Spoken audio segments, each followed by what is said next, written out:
السلام عليكم ورحمة الله وبركاته. الحمد لله رب العالمين، والصلاة والسلام على أشرف الأنبياء والمرسلين نبينا محمد وعلى آله وأصحابه ومن تبعهم بإحسان إلى يوم الدين. أما بعد، قال الله سبحانه: واعتصموا بحبل الله جميعا ولا تفرقوا. قال رسول الله صلى الله عليه وسلم: لا تزال طائفة من أمتي ظاهرين على الحق لا يضرهم من قبلهم حتى يأتي أمر الله وهم على ذلك. رواه مسلم. আল্লাহ রাব্বুল আলামিনের বারগাহে জানাই শত কোটি শুকরিয়া ও হামদ। প্রিয় নবী মুহাম্মদ রাসূলুল্লাহ সাল্লাল্লাহু আলাইহি ওয়াসাল্লামের প্রতি জানাই দুরূদ ও সালাম সাল্লাল্লাহু আলাইহি ওয়াসাল্লাম। প্রথমে আজকে আপনাদের কাছে আমাদের ক্ষমা চেয়ে নিতে হচ্ছে। আমাদের আজকে মেহমান ছিলেন শেখ মুজিবুর রহমান মাদানী, দাম্মাম ইসলামিক সেন্টারতে আসার কথা ছিল। হঠাৎ করে টেলিফোন করে জানালেন যে তার একামা তাসদিক করা হয় নাই, তারই সম্ভব হচ্ছে না আসা। আজকের যে বিষয়বস্তুটি আমাদের অত্যন্ত গুরুত্বপূর্ণ, আমি আশা করেছিলাম আমাদেরকে এই বিষয়টা সম্পর্কে অত্যন্ত একটা সুন্দর এবং সঠিক ধারণা দান করবেন, কিন্তু হঠাৎ করে এই খবর পেয়ে আমি বিশেষ করে অত্যন্ত দুঃখিত এবং লজ্জিত আপনাদের কাছে। এই বিষয়ে অনেকদিন আগে আমার একটা প্রোগ্রাম হয়েছিল দাম্মামে, কিছু একটা ছোট্ট নোট ছিল, ওখান থেকে আপনাদেরকে কিছু বলার চেষ্টা করবো ইনশাআল্লাহ। আশা করি আপনারা সকলেই ক্ষমা দৃষ্টিতে আমাদের এই হঠাৎ এই অসুবিধা হওয়ার কারণে মাফ করবেন ইনশাআল্লাহ। আজকের বিষয়বস্তু হচ্ছে আল ফিরকাতুন নাজিয়া, মুক্তি প্রাপ্ত দল কোনটি? মান হুমুল ফিরকাতুন নাজিয়া, কারা মুক্তি প্রাপ্ত দল? এই বিষয়টি অত্যন্ত গুরুত্বপূর্ণ। এই জন্যই যে আজকে শত দলে বিভক্ত মুসলিম উম্মাহ সকলেই দাবি করতেছে, সকলেই আপন আপন যে নিজেরা ঠিক পথে এবং সঠিক পথে আছে। এই জন্যে এই গোলক ধারায় করে অনেকে অনেক ভাবে আমরা হয়তো দিন যাপন করছি, মনে করছি এটাই মনে হয় ইসলাম। কোরআন এবং হাদিসের আলোকে সত্যিকারে এই মুক্তিপ্রাপ্ত দল বা সাহায্যপ্রাপ্ত দল, যেটাকে আত-তারিকাতুল মানসুরা, সাহায্যপ্রাপ্ত দল, এটা কারা? এদের গুণাবলী কি? এদের বৈশিষ্ট্য কি? এরা কোথায় থাকে? আসমানে না আকাশে? এদের চিন্তাধারা কি? সংক্ষিপ্তভাবে আমরা যদি জানতে পারি, তাহলে হয়তো আমাদের সেই দলটা বা সেই দলের কাজগুলি আমরা নির্বাচন করে এহলৌকিক পারলৌকিক আমরা কল্যাণ অর্জন করতে পারব। আল্লাহ রাব্বুল আলামিন একাত্রিত থাকার জন্য, দলাদলি না হওয়ার জন্য আল্লাহ রাব্বুল আলামিন সূরা আল ইমরানের 103 নম্বর আয়াতে বলছেন, ওয়া'তাসিমু বিহাবলিল্লাহি জামিআন ওয়া লা তাফাররাকু। হে মুমিনরা, তোমরা আল্লাহর রজ্জুকে সকলেই মজবুত করে আঁকড়ে হও। ওয়া লা তাফাররাকু, আপসের মধ্যে তোমরা দলাদলি করিও না। একদিক থেকে আল্লাহ রাব্বুল আলামিন আমাদেরকে একাত্রিত হওয়ার জন্য যেমন আদেশ করেছেন, অন্যদিকে আবার পক্ষান্তরে দলে দলে হওয়া থেকে নিষেধও করেছেন। আল্লাহ রাব্বুল আলামিন একটা আয়াতে বলছেন, ওয়ালা তাকুনু মিনাল মুশরিকিন, তোমরা মুশরিকদের অন্তর্ভুক্ত হইও না। মিনাল লাযিনা ফাররাকু দীনাহুম, যারা তাদের দ্বীনের মধ্যে বিভিন্ন দল মতবাদ, বিভিন্ন দলের আকারে বিভিন্ন ধরনের চিন্তাধারা ঢুকায়, তারা দিনকে ছিন্ন ভিন্ন করে বিভিন্ন দলে উপদলে বিভক্ত হয়ে গিয়েছে। তোমরা তেমনটি হবে না। ওয়াকানু শিয়া'আন, বিভিন্ন দলে তারা বিভক্ত হয়েছে। কুল্লু হিজবিন বিমা লাদাইহিম ফারিহুন, আর প্রতিটি দল উপদল আপন আপন আকীদা, বিশ্বাস, থিওরি, সিলেবাস, মানহাজ নিয়ে আপন আপন সকলেই বলছে আমরা ঠিক আছে, সকলেই খুশিতে আছে, আনন্দে আছে, সবাই বলতেছে না আমারটাই ঠিক। এমন কোন দল আছে ইসলামের নামে বা মুসলমানদের যে স্বীকার করবে না আমরা ভ্রান্তিতে আছি? এমন কোন দল কোনদিন খোঁজ করে পেয়েছেন? সবাই বলতেছে আমার হাতের উপর রয়েছে।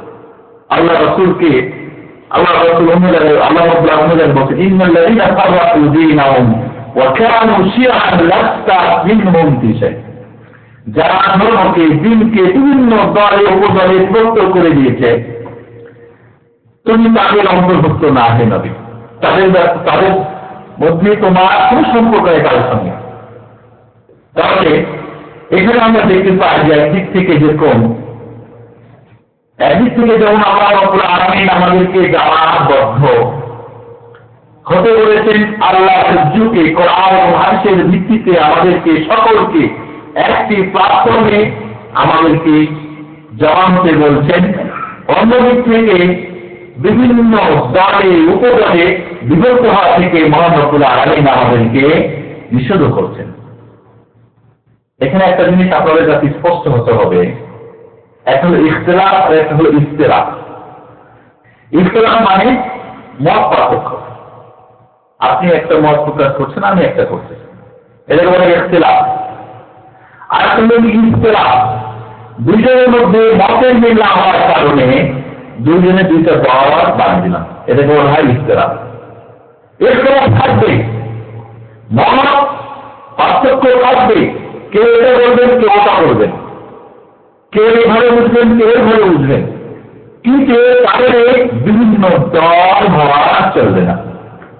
সাহাবায়ে কেরামের যুগে যদি আমরা ফিরে যাই, দেখতে পাই সাহাবায়ে কেরামদের মধ্যে আপোষের মধ্যে বুঝের কম বেশ ছিল। হযরত আব্দুল্লাহ ইবনে আব্বাস রাদিয়াল্লাহু তাআলা আনহুর মতো সাহাবী, যিনি কোরআনের সাগর ছিলেন, কোরআনের ব্যাপারে যাকে সকলেই সাহাবায়ে কেরাম সকলেই একমত, কোরআনের জ্ঞানে ব্যাপারে আব্দুল্লাহ ইবনে আব্বাসের উপরে কেউ ছিলেন না, আবু বকর না, ওমর, ওসমান, আলী কেউ না।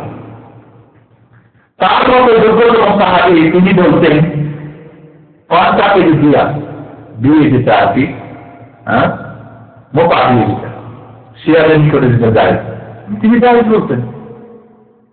কিন্তু এটাকে কেন্দ্র করে আবু বকরের ব্যক্তিত্ব সে নতুন করে একটা দল বানান নাই।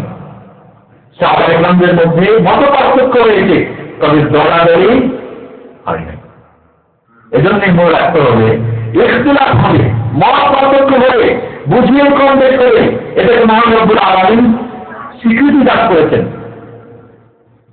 আল্লাহ রাব্বুল আলামিন চাইলে শুকরে একটা একই মতের উপর আসতো, কিন্তু মানুষের বুদ্ধির কম বেশ হবে, এটা স্বীকৃত, এটা অবশ্যই হবে, সর্বসমানই হয়েছে। তবে ইসলামে মত পার্থক্য থাকতে পারে, তবে মত দলাদলি হওয়া চলবে না। এটা হলো এই দুটি কথা আপনাদেরকে বুঝতে। প্রথম, যে ইখতিলাফ হতে পারে, তবে ইখতিলাফ চলবে না। শত দলে দলে বিভক্ত হওয়া চলবে না। মত পার্থক্য একাধিক হতে পারে, তবে মানুষ যখন যাচাই বাছাই করবেন একই প্ল্যাটফর্ম থেকে, তখন প্রত্যেক কাজটা ঠিক আর কাজটা বেঠিক। এই জন্য আমরা দেখতে পাই হযরত আব্দুল্লাহ ইবনে আব্বাস রাদিয়াল্লাহু তাআলা আনহুর মতো সাহাবী, তার ইন্তেকালের পূর্বে তিনি তার মত চেঞ্জ করলেন, বললেন সমস্ত এলাকায় তার স্বপ্ন অনুযায়ী মানুষ পাঠিয়ে দিলেন, তার রাসূল দূত মেসেঞ্জার পাঠিয়ে দিলেন যে তোমরা বলে দাও আব্দুল্লাহ ইবনে আব্বাস তার আগের মত থেকে ফিরে এসেছে, মোতাবিয়ে যায় নয়। কিন্তু যদি দল ফিরে করতে, তাহলে কিন্তু সম্ভব ছিল না, ফিরে আসা সম্ভব ছিল। তিনি ফিরে আসলেও তার মতো দল ফিরে আসতো না, যেটা আজকে বাস্তব হয়েছে। তারা আমাদেরকে সংক্ষিপ্ত বিষয়টা অত্যন্ত এখানে খুব জোরে কথা বললে হবে না, আপনাদের বোঝার চেষ্টা করতে হবে, পয়েন্টগুলো অত্যন্ত সূক্ষ্ম এবং গুরুত্বপূর্ণ। তাহলে ইসলামে ইখতিলাফ থাকবে, ধর্মে থাকতে পারে, বুঝে কম করতে পারে, হানাফি মাযহাব হতে পারে, এটা বলেছেন, শাফি মাযহাব এটা বলেছেন, থাকতে পারে, এবং শাফি হতে এটাও উত্তর দিয়েছেন, ইমাম আবু হানিফা রাহমাতুল্লাহ আলাইহি উত্তর দিয়েছেন। বুঝে কম বেশির কারণে হাদিস পাওয়া না পাওয়ার ব্যাপার বিভিন্ন কারণ থাকতে পারে। এই জন্য আল্লামা ইবনে তাইমিয়া রাহিমাহুল্লাহ রাফুল মালাম আর আইমাতুল আলাম একটি বই লিখেছেন। সেখানে তিনি ইমামদের পক্ষ থেকে 10টি অজর পেশ করেছেন। ইমামদের কেন মত পার্থক্য হয়েছে। এই বইটা বাংলায় অনুবাদ হয়েছে, সম্বন্ধে এক কপি কিনে পড়ার চেষ্টা করবেন। অনেক সময় আপনারা বলে থাকেন হুজুররাই তো গন্ডগোল ইখতিলাফ করে, না, এটা ভুল কথা। কারণ রয়েছে তার পিছনে, এবং সঠিক কারণ রয়েছে এই মত পার্থক্য হওয়ার কারণে। তাহলে মনে রাখতে হবে এই মত পার্থক্য হতে পারে, কিন্তু দরাদরি করা চলবে না। আবু বকর রাদিয়াল্লাহু তাআলা আনহু বললেন, যারা ধর্মত্যাগী, যারা যাকাত দিতে অস্বীকার করে তাদেরকে হত্যা করবো। হযরত উমর ফারুক রাদিয়াল্লাহু তাআলা আনহুর মতো মানুষ বলেন, না, কেমন করে করবেন আপনি, না, এইভাবে দুজনের মধ্যে মত পার্থক্য হয়ে গেল। আর উমর রাদিয়াল্লাহু তাআলা আনহু গিয়ে বললেন, না, যারা যাকাত দেবে না তাদের পক্ষ আমি দাঁড়াও। উমর আবু বকর কিভাবে যুদ্ধ করে দল বাড়ালেন কি না, একই দলের মধ্যে থাকলেন, মত পার্থক্য হলো, পরবর্তীতে উভয়ের সম্মতি হলো যে না, তার জন্য যুদ্ধ পরিচালনা করতে হবে। তো এই বিষয়ে যদি সুন্দর করে বুঝতে পারেন তাহলে আজকে আলোচনা আমি মনে করি সার্থক। একতলাফ থাকবে, মত পার্থক্য থাকবে, তবে দলাদলি থাকবে না। ইমাম আবু হানিফা রাহমাতুল্লাহ আলাইহি, ইমাম শাফিঈ রাহমাতুল্লাহ আলাইহি, ইমাম মালিক রাহমাতুল্লাহ আলাইহি, ইমাম আহমদ বিন হাম্বল রাহমাতুল্লাহ আলাইহি, ইমাম আউজাঈ, ইমাম সাউরি, ইমাম আবু ইউসুফ বিন মুহাম্মদ, ইমামদের মধ্যে মত পার্থক্য হয়েছে, কিন্তু কোন ইমাম তো দল আর একটা নতুন করে বানায় নেন নাই। ইমাম আবু হানিফা তো বলেন আর একটা হানাফি মাযহাব বানাই দিলাম, শাফিঈরা ঠিক না। ইমাম শাফিঈ তো নতুন করে মাযহাব বানালেন না, মত পার্থক্য হতো। আপসে জানতেন যে ওই করতে রয়েছেন, ইমাম শাফিঈ শুনতেন আবু হানিফা রাহমাতুল্লাহ আলাইহি করতে রয়েছেন, উনি জানতেন ওই করতে রয়েছেন, আপসের মধ্যে তো গন্ডগোল হয় নাই, মত পার্থক্য হয়েছে, তবে একে কেন্দ্র করে কোন দল তৈরি হয় নাই। যেটা আপনারা আরো জেনেছেন, 450 হিজরি পর্যন্ত এই পৃথিবীর বুকে কোন মাযহাবের নামে কোন দল উপদল ছিল না, তাই ইমামরা তৈরি করে যায়নি। এরপর আমরা আসি আজকের যে বিষয়টা, এই সংক্ষিপ্ত ভূমিকার পরে আপনাদেরকে বলবো যে ফিরকাতুন নাজিয়া কেন বলছি আমরা, বা এর উৎপত্তি কথাটা কোথা থেকে আমরা পেলাম। আল ফিরকাতুন নাজিয়া মানে বা তারিকাতুন নাজিয়া মুক্তিপ্রাপ্ত দল। এই কথাটা আমরা পাই মহানবী মুহাম্মদ রাসূলুল্লাহ সাল্লাল্লাহু আলাইহি ওয়াসাল্লাম ইরশাদ করছেন যে আহলি কিতাব খ্রিস্টানরা ইহুদিরা 72 দলে বিভক্ত হয়েছিল। খ্রিস্টানরা ইহুদিরা 71 দলে বিভক্ত হয়েছিল, খ্রিস্টানরা 72 দলে বিভক্ত হয়েছিল। আমার উম্মতে মুহাম্মাদী 73 দলে বিভক্ত হবে। وسأفصل أمتي إلى 73 فرقة كلها في النار إلا واحدة।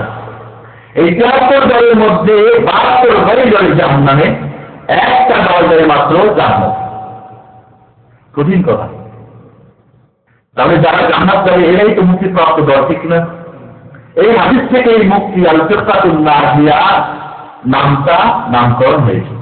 72টি দলই যাবে জাহান্নামে, একটি দল মাত্র যাবে জান্নাতে। কঠিন কথা। 72 মধ্যে যে কোনো মুক্ত হয়ে যেতে পারি আমি, কিন্তু একটি দল না জানা থাকলে হতে পারে, আমাকে নাও থাকতে পারে। এজন্য আজকে বলবো, এখান থেকে এই বিষয়টার গুরুত্ব আমরা বুঝতে পারি। কেউ ভুল বুঝবেন না যে কাউকে, কোন দলকে, কোন মতকে কাউকে ছোট করার জন্য না। বর্তমানে রাখলে আজকে আলোচনা আমাদের উদ্দেশ্য হচ্ছে হক জিনিসটাকে জানা। আলোচনায় যদি কোনো উল্টাপাল্টা হতে পারে, বোঝার কারণ হতে পারে, আপসে বসে আমরা আবার করবো, বোঝার চেষ্টা করবো। এটাকে নিয়ে আমরা একটা গল্প দিতে হবে আমাদের, বুঝতে পেরেছেন? মত পার্থক্য হতে পারে আমার সঙ্গে, আপনার সঙ্গে তবে দল তৈরি হবে না, এটা একমত আমরা। এই হাদিস থেকে আমরা জানতে পারি যে মুক্তিপ্রাপ্ত দল। তাহলে আমরা যে দল থেকে আপনারা বলেন যে হুজুররা খালি হুজুররা লেগে থাকে, আমরা করুন কি? এটা রাসূল সাল্লাল্লাহু আলাইহি ওয়াসাল্লামের বাণী, ভবিষ্যৎবাণী। যেরকম দল প্রদান হবে, সাহাবায়ে কেরাম রাদিয়াল্লাহু আলাইহিম জিজ্ঞেস করলেন, ইয়া রাসূলুল্লাহ, মান দুনিয়া ওই দলটি কি 72 দলই হলো জাহান্নামের, একটি দল জান্নাতে। কঠিন বিষয়, ওই দলটি কে, কারা, এদের পরিচয় কি, এদের কোন নাম আছে কিনা, প্রয়োজন আসলে যারা যে আপনারা জানার চেষ্টা করবেন চেষ্টা করেছি যে কারা ওই দলটি, আমি দলে আছি কিনা, থাকলে কতটুকু আছে, যদি কম থাকে ওদের পূর্ণ কেমনি করা যাবে, না হলে তো আমরা সকলেই উদ্দেশ্য সকলের এই জান্নাতে দেওয়া, ঠিক না, জাহান্নাম থেকে পরিত্রাণ পাওয়া। তো এই যদি হয় তাহলে আমাদের আজকের গুরুত্ব এটাই হবে যে দলটিকে আমাদের জেনে নেওয়া। সংক্ষিপ্ত সময় কতটুকু আমি পারবো আপনাদের কাছে উপস্থিত করতে, আপনারা দোয়া করবেন ইনশাআল্লাহ সংক্ষিপ্ত জন বলতে পারেন। আল্লাহ রাসূল সাল্লাল্লাহু আলাইহি ওয়াসাল্লামকে জিজ্ঞেস করলেন, তখন আল্লাহ রাসূল উত্তরে বললেন আল জামা, সেই দলটি হলো আল জামা। আল জামা এই বর্ণনাটিতে স্পষ্ট হয় না আমাদের কাছে। জামাত মানে জামাত, কোন জামাত? বহু জামাত তোমার কাছে রয়েছে, সারা পৃথিবীতে জামাত রয়েছে, অনেক অনেক নামে জামাত আছে না, বিভিন্ন জামাত, জামাত আহলে সুন্নাহ ওয়াল জামাত আছে, জামাত বিভিন্ন নাম আছে, জামাত জামাত ইসলাম নাম আছে, কেউ কিছু মনে করবে না, বিভিন্ন নাম দেশে পাওয়া যায়, জামাত তাবলীগ রয়েছে, জামাত বিভিন্ন জামাতের নাম রয়েছে, কোন জামাত স্পষ্ট হয়নি হাদিস থেকে। এই হাদিস থেকে এই দলটির পরিচয় স্পষ্ট আমাদের কাছে হয় না। তবে যদি আমরা জামাত শব্দটার অর্থ ভালো করে জানি তাহলে স্পষ্ট হয়ে যায়। জামাত বলা হয় হাতপন্থী, কোরআন এবং হাদিসের আলোকে যারা জীবন পরিচালিত করে, যদি একটা মানুষ হয় তবুও জামাত। বুঝতে পেরেছেন? জামাত মানে বিরাট দল, একে জমা করা হয় না।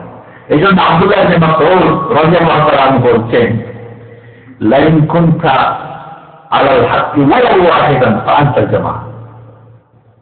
তুমি যদি হাতের উপরে প্রতিষ্ঠিত থাকো, একাই যদি হও, তবুও তুমি কি বিরাট একটি জামাত। বরং জামাত না, জামাত তো মনে করেন জামা বলা হয় দুই একের অধিকে জামা বলা হয়, বা তিনের অধিকে জামা বলা হয়, উম্মাহ। এরকম শত শত জামাত মিলে একটা উম্মাহ হতে পারে। নবী মুহাম্মদ রাসূলুল্লাহ সাল্লাল্লাহু আলাইহি ওয়াসাল্লাম থেকে নিয়ে কিয়ামত পর্যন্ত যত লোক তাআমিন করবেন সব উম্মাহ কিনা তার। আল্লাহ রাব্বুল আলামিন উম্মত শব্দটা হযরত ইব্রাহিম খলিল আলাইহিস সালাতু ওয়াস সালামের ব্যাপারে ব্যবহার করছেন। কি বলছেন? ইন্না ইব্রাহিমা কানা উম্মাতান কানিতান লিল্লাহ হানিফান ওয়া লাম ইয়াকুন মিনাল মুশরিকিন। সূরা নাহল 120। আল্লাহ রাব্বুল আলামিন বলছেন ইব্রাহিম আলাইহিস সালাতু ওয়াস সালাম একটা উম্মাহ ছিলেন, হাজার হাজার দল মিলে জামাত মিলে যে হয়েছে বলে উম্মাহ। একজন ইব্রাহিম আলাইহিস সালাতু ওয়াস সালাম বলছেন ইন্না ইব্রাহিমা কানা উম্মাতান কানিতান লিল্লাহ হানিফান ওয়া লাম ইয়াকুন মিনাল মুশরিকিন। হযরত ইব্রাহিমকে আল্লাহ রাব্বুল আলামিন উম্মাহ বলে ঘোষণা দিচ্ছেন। উম্মত তো একজন দুইজন যে হয় না, আমরা তো বুঝি, হয় নাকি? তাহলে বুঝতে হবে যে আল্লাহ রাব্বুল আলামিনের ভাষায় আমরা বুঝতে পারছি হযরত ইব্রাহিম একাই হাতের উপর প্রতিষ্ঠিত ছিলেন, এই জন্য তাকে উম্মাহ বলে ঘোষণা দিলেন। কারণ আমাদের একটা ভুল আছে আমাদের, যে জামাত মানে বিরাট একটা দল হতে হবে, যেখান থেকে পাওয়া আমরা লোক জমা করি না, একে জমা করা হয়। এই জন্য আহলে সুন্নাহ ওয়াল জামাত যারা সুন্নাত ওয়ালা, কোরআন হাদিস ওয়ালা এবং জামাতবদ্ধ যারা, এটা একেবারে ভাই দুইজন ভাই তিনজনের পায়।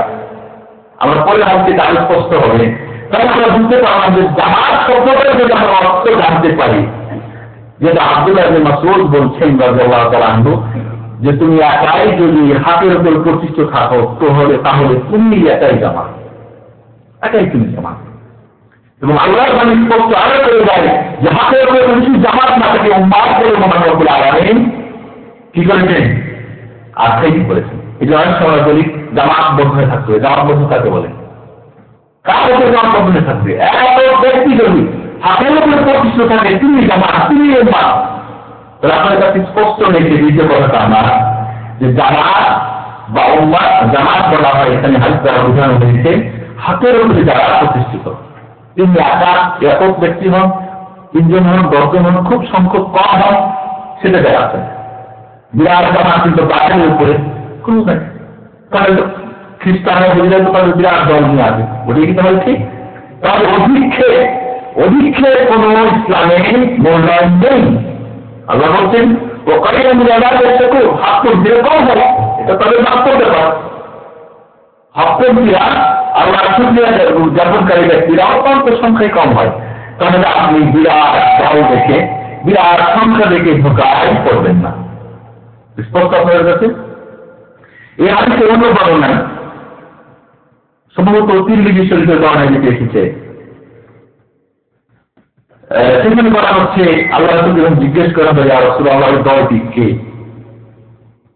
এটা হলো মুসলিম শরীফের বর্ণনা বা আবু দাউদ শরীফের বর্ণনা, যেটা জামাত বলা হয়েছে এখানে। এর ব্যাখ্যা করে আল্লাহ রাসূল তিরমিজি শরীফের বর্ণনায় বলছেন মিসলু মা আনা আলাইহি ইয়াওমা ওয়া আসহাবি। এখানে তিনটা শব্দ, আপনারা এই একটা হাদিসের ব্যাখ্যা যদি আপনি বুঝতে পারেন যথেষ্ট, বেশি কথা বলে লাভ নেই।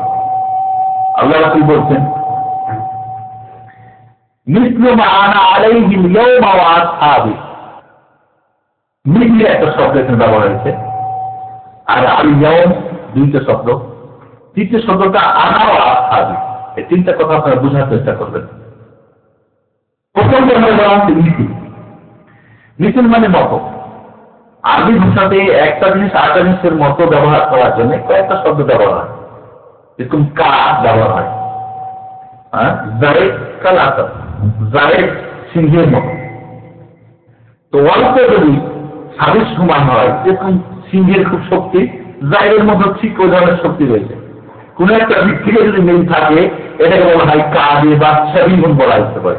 তসবিহ আল্লাহ সুবহানাহু মাদ্রাসা বলে কাউল মামুন হোক, যে জাতি অন্য জাতির সঙ্গে সাদৃশ্য হয় অল্প কোনো হোক, পানি আমরা দাঁড়াতে খাই, অন্যরা বাঁচতে বাঁচতে খাই, এটাই সাদৃশ্য হতে পারে।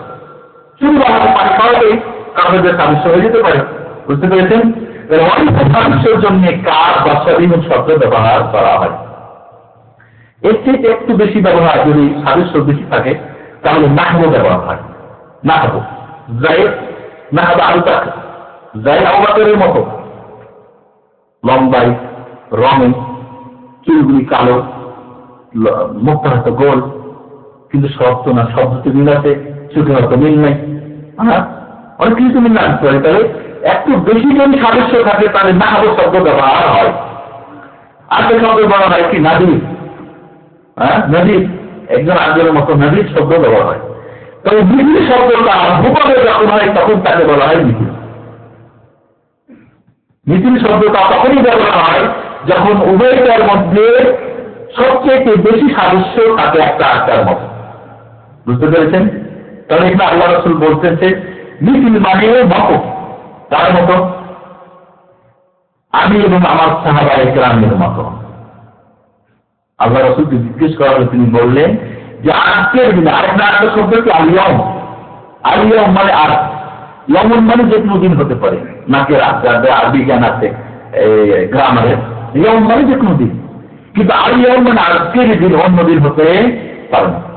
তবে এখানে আল্লাহ রাসূল সাল্লাল্লাহু আলাইহি ওয়াসাল্লাম তিনটি শব্দ ব্যবহার করছেন যে আজকের দিনে আমি এবং আমার সাহাবায়ে কেরাম যেই মত, যেই পথ, যেই আকীদা, যেই আমল, যেই তরিকা, যেই বিশ্বাস, যা পুরোপুরি সম্পূর্ণভাবে সাদৃশ্যমান যারা হবে তাদের অবহিতের কাতুন না যাওয়া মুক্তি প্রাপ্ত দেওয়া। আপনাদের কাছে স্পষ্ট হওয়া উচিত যে ওই দলটি কারা, যেই দিন আল্লাহ রাসূল সাল্লাল্লাহু আলাইহি ওয়াসাল্লাম হাদিস শোনাচ্ছিলেন সেই দিনে আল্লাহ রাসূল এবং সাহাবায়ে কেরাম যেই পথ, যেই মতাদর্শের উপরে, যেই নিয়ম কানুন এবং যেই পন্থার উপরে, যে সিলেবাস এবং প্রোগ্রামের বা যে ধরনের সিস্টেমে ছিলেন, হুবহু এই মতো যারা থাকবে তারাই হবে মুক্তিপ্রাপ্ত দল, আর বাকি ৭২টাই হবে জাহান্নামী। এই একটা হাদিসের উপর আলোচনা আমরা করবো এবার, সেই দিনে কেমন ছিল ওই রূপ এখনো হলে সেই দলটা এখনো পাওয়া যায় বা ওই মানুষ পাওয়া যায়, এমন একটা দেশ ওই দলের কোনো লোকজন পাওয়া যায়, হয়তো ২-১ আছে, একজন হলে তো দল অন্য আপনারা একটা বুঝতে পেরেছেন। এই হাদিসের বেশি ব্যাখ্যা আমি না গিয়ে এবার আরেকটা হাদিসের ব্যাখ্যা করে আপনাদের কাছে সামনে আমি অগ্রসর হব। ওই দলটি সম্পর্কে আল্লাহ রাসূল সাল্লাল্লাহু আলাইহি ওয়াসাল্লাম বলেছেন, যারা আল্লাহ রাসূলের এবং সাহাবায়ে কেরামের মতাদর্শে সেই দিনে যে রূপ ছিল ঠিক হুবহু যারা থাকবে তারাই হলো সেই দলটি জান্নাতি হবে, বাকি সবাই জাহান্নামী হবে। ওই দলটি সম্পর্কে আল্লাহ রাসূল সাল্লাল্লাহু আলাইহি ওয়াসাল্লাম মুসলিম শরীফের বর্ণনায় বলছেন, লা তাযালু তা'iফাতুন মিন উম্মতি যালিমিনা আলাল হক লা ইয়াদুরুহুম মান খাযালাহুম হাত্তা ইয়াতি আমরুল্লাহ ওয়া হুম আলা যালিক। বলবেন এই দলটি কি তাহলে পাওয়া যাবে কিনা? পাওয়া যাবে, খুব ছোট্ট আকারে, বড় আকারে না। আল্লাহ রাসূল বলেন কিয়ামত পর্যন্ত আমার উম্মতের একটি ছোট্ট দল প্রতিষ্ঠিত থাকবে হাতের উপরে, তাদেরকে ক্ষতিকারকরা কোনো ক্ষতি করতে পারবে না কিয়ামত পর্যন্ত। অন্য বর্ণনায় আছে যারা হাতে কাটা পর্যন্ত আসা পর্যন্ত বিচ্ছিন্নতা ঘটবে না, হাউজে কাউসার পর্যন্ত তার সিলসিলা জারি থাকবে। অর্থাৎ কিয়ামত হওয়া পর্যন্ত এই দলটি ছোট্ট আকারে এই দলটি থাকবে, যারা হাতের উপরে প্রতিষ্ঠিত থাকবে, যারা কোরআন হাদিসের উপরে প্রতিষ্ঠিত থাকবে, যারা কোন নিন্দুকের নিন্দা, কোন দলের কোন ক্ষতিকারক প্রচেষ্টা এবং তাদেরকে দমন করা, তাদেরকে বিরত রাখতে পারবে। সুবহানাল্লাহ। তাহলে আমরা বুঝতে পারলাম যে ওই দলটি কিয়ামত পর্যন্ত থাকবে। এবার আমাদের ওই হাদিসে আমরা দেখলাম যে আল্লাহ রাসূলের মতাদর্শে সেই দিনের মতো যারা হুবহু আজকে কিয়ামত পর্যন্ত একটি দল থাকবে এবং এরাই হবে জান্নাতি দল। আর এখান থেকে একে বলা হয় তায়েফা মানসুরা, মুক্তি বা কি সাহায্য প্রাপ্ত দল। কারণ এদেরকে আল্লাহ সহায়তা করবে, এদেরকে কেউ প্রতিহত করতে পারবে না, এদেরকে কেউ ধ্বংস করে দিতে পারবে না। এরা তাদের নিজস্ব গতিতে কচ্ছপের গতি হলেও তারা গতি ঠিক রাখবে, কেমন পর্যন্ত এর বিচ্ছিন্ন ঘটবে না, এর সিলসিলা জারি থাকবে। এবার আমরা আসি, তাহলে এখান থেকে আমরা এবার বুঝতে পারলাম যে এমন একটি দল সর্বসময় কেমন পর্যন্ত থাকবে এবং তাই হবে আল্লাহর পক্ষ থেকে মুক্তিপ্রাপ্ত দল, এরাই হবে আল্লাহর পক্ষ থেকে সাহায্য প্রাপ্ত দল। সংযুক্ত আমরা আসি যে সেই দল তার আকারে বিশ্বাস, আমল, আখলাক কি, কেমন বুঝবো আমরা? আপনাদের কাছে আমি এবার কিছু তাদের পরিচয় দিতে চাই। পরিচয় দিতে গিয়ে প্রথম কথাই বলবো, এই দলটির মূল ভিত্তি কথা হচ্ছে যে তার ইতিকাদ বিল কিতাব ওয়াস সুন্নাহ সাহিহা, কোরআন এবং সুন্নাহ হাদিসের সঙ্গে তাদের আকলে ধর্ম ধারণ করে, এলো তাদের প্রথম গুণ। আল্লাহ রাসূল যেই দিনে হাদিসটি বলতেছিলেন সেই দিন কোরআন হাদিস ছাড়া কোনো ছিল, কিতাব ছিল। আল্লাহ রাসূল যে মতাদর্শ তিনি সেই দিন পেশ করেছে, তখন কি কোনো দল ছিল, অন্য কোনো দল ছিল? ইসলামের নামে কোনো দল ছিল সেই দিন? কোনো দল ছিল না। কোরআন হাদিস ছাড়া কোনো অন্য কোনো কিতাব ছিল না। তাহলে এই দলটির পরিচয় হচ্ছে যে সেই দিন যেহেতু, সেই দিন কি কোরআন হাদিস ছাড়া অন্য কথা কিছুই বুঝতেন না। যেই দলটি এখন পর্যন্ত বা কিয়ামত পর্যন্ত কোরআন এবং হাদিসকে মজবুত করে আঁকড়ে ধরে থাকবে, সেই দলটি হচ্ছে ফিরকাতুন নাস। সেটা যেই নামে হতে পারে। নাম নিয়ে কিছু কথা আমি পরে শেষে আপনাদের হয়তো বলার চেষ্টা করবো। প্রথমেই বললে আপনার হয়তো নাম নিয়ে ব্যস্ত হয়ে যাবেন। আমি বলবো নামটা যদি খুব ভালো হয়, হিজবুল্লাহ, আল্লাহর দল, হিজবুল জান্নাতের দল, নাম নিয়ে কোনো কাজ দেবেন। এই জন্য আল্লাহ রাসূল এখানে খেয়াল করেন, কোন নাম বলেন, নাম বলেছেন, কোন নাম দেবেন এবং তাদের একটা গুণ বর্ণনা করে দিয়েছেন। তাদের একটা এমন কথা, এমন জানে মানে একটা শব্দ ব্যবহার করেছেন, যেখানে আমরা হাদিস থেকে নিয়ে গবেষণা করলে আমরা পেয়ে যাব। সেই দিন কিতাব এবং সুন্নাত রাসূলের তারা কোনো কিছুই ছিল না। এই জন্য বিদায় ভাগে আল্লাহ রাসূলের কাছে আপিল করেছেন, ইয়া রাসূলুল্লাহ, আপনার বর্তমানে আমরা কি করব, কোথায় আমরা হক পাবো, কিভাবে আমরা হেদায়েত পাবো? আল্লাহ রাসূল বলেছিলেন, তারাকতু ফীকুম আমরাইন লাম তাদিল্লু মা তামাসসাকতুম বিহিমা কিতাবুল্লাহ ওয়া সুন্নতি। আল্লাহ মুআতামার একটা সহিহ হাদিস, তোমাদের কাছে দুইটি জিনিস ছেড়ে যাচ্ছে, কোরআন আর হাদিস। যতদিন পর্যন্ত তোমরা মজবুত করে ধরে থাকবে, ততদিন পর্যন্ত তোমরা পথভ্রষ্ট হবে না। স্পষ্ট কথা। তাহলে এই দলটি সর্বসময়, সেটা যতই বিপদে হোক আর সুখী হোক, তারা কোরআন হাদিস ছাড়া অন্য কিছুকে তারা মানতে রাজি। সংক্ষিপ্ত 2 নম্বর এদের পরিচয় হচ্ছে আর কিতাব ওয়াস সুন্নাহ ইনদা তানাসুব। যদি ঝগড়া বেড়ে যায় কোনো মাসলা মাসাইল নিয়ে, বুঝিয়ে কম বেশ যদি হয়ে যায়, কেউ বলে যায়, কেউ বলে না যায়, কেউ বলে এটা, কেউ বলে ওটা, তো এই দলটির পরিচয় হচ্ছে সে একক ব্যক্তি হতে পারে বা যৌথ হতে পারে। তারা বলে না যে ঠিক আছে ঝগড়া যখন হলো আমি হুজুরের কাছে, তুমি হুজুরের কাছে যাও না, কি বলে আমিও হলো কিতাবুল্লাহ সুন্নাত রাসূলুল্লাহ হলো। বুঝতে পেরেছেন? যেই কোনো মীমাংসার জন্য, যেই কোনো বিবাদ, যেই কোনো ঝগড়া মীমাংসার জন্য তারা ফিরে যায় কোরআন এবং হাদিসের দিকে, কোনো মাযহাবের দিকে, কোনো ব্যক্তির মতের দিকে, কোনো বুজুর্গের দিনের দিকে ফিরে যায় না। আল্লাহ রাব্বুল আলামিন বলছেন কোন বিষয়ে যদি ঝগড়া দিতে যাও, সেই তখন ছিল সেই নাকেরা অনির্দিষ্ট জিনিস, তখন ছোট যতই বড় ইসমুল কাবীর ওয়াল কাবীর, কাবীর ওয়াল কাবীর, কাবীর ওয়াল কাবীর ওয়াল কাবীর ওয়াল কাবীর, ছোটকে বুঝায়, বড়কে বুঝায়, অল্পকে বুঝায়, বেশিকে বুঝায়, যেই কোনো বিষয় বলে অনেকটা এটা ছোট ব্যাপার বলি না আমরা শুন, এটা ভাবতাম না। যারা তাদের জীবনে ছোট যতই ছোট আর বড় সর্ব বিষয়ের মীমাংসার জন্য তারা বেদের আল্লাহ রাসূল কিতাবুল্লাহ সুন্নাত রাসূলের দিকে ফিরে যায়। বিবাদ বান্ধে বলে আসো কোরআন আর হাদিস নিয়ে আসো, বলে আমি আমারটা তুমি তোমারটা, বলে না তুমি তোমার হুজুরকে জিজ্ঞেস করে আমি আমারটা গেলাম, আমার হুজুর আমাকে বুঝাবে না, আপনার হুজুর আপনাকে বুঝাবে, একমত হবে, দুই দল হলো না, দল করা যাবে না, মতো প্রথম থাকতে পারে কিন্তু দল বানা যাবে না। প্রথম করে আবার আপনাদেরকে স্মরণ করে দিই। তাহলে এই আয়াতের আমি সম্পূর্ণ ব্যাখ্যায় যাচ্ছি না। আল্লাহ রাব্বুল আলামিন বলছেন এটাই যদি সত্যি যদি তোমরা মুমিন হয়ে থাকো, আখিরাতকে বিশ্বাস করো, তাহলে প্রকৃত যে মুমিন এবং আখিরাতকে বিশ্বাস করে তারা এই কিতাবুল্লাহ এবং সুন্নাতের দিকে ফিরে যায় সর্ব বিবাদে, সর্ব ঝগড়া মীমাংসার জন্য। বুঝতে পেরেছেন? তাহলে এটা কি দ্বিতীয় যেটা গুণাবলীর গুণ হলো সেটা সর্বসময় সর্ব ব্যাপারে কিতাবুল্লাহ এবং সুন্নাতের দিকে ফিরে যায়। 3 নম্বর গুণ হলো এটা যে কোরআন এবং হাদিসের প্রতিটি বিষয়কে নির্দ্বিধায় কোন এতরাজ ছাড়া, কোন ওজোর ছাড়া তারা আনন্দে গ্রহণ করে নাই। আল্লাহ বলছেন فلا وربك لا يؤمنون حتى يحكموك فيما شجر بينهم ثم لا يجدوا في أنفسهم حرجا مما قضيت ويسلموا تسليما। সূরা নিসা 65 নম্বর আয়াত। তারা মনে হতে পারে না আল্লাহ কখন তুমি নবীকে সর্ব ব্যাপারে বিচারক না নিতে তারা পারে, এবং তারপরে তাদের মনে কোনো প্রকার দ্বিধাদ্বন্দ্ব ঢুকে না।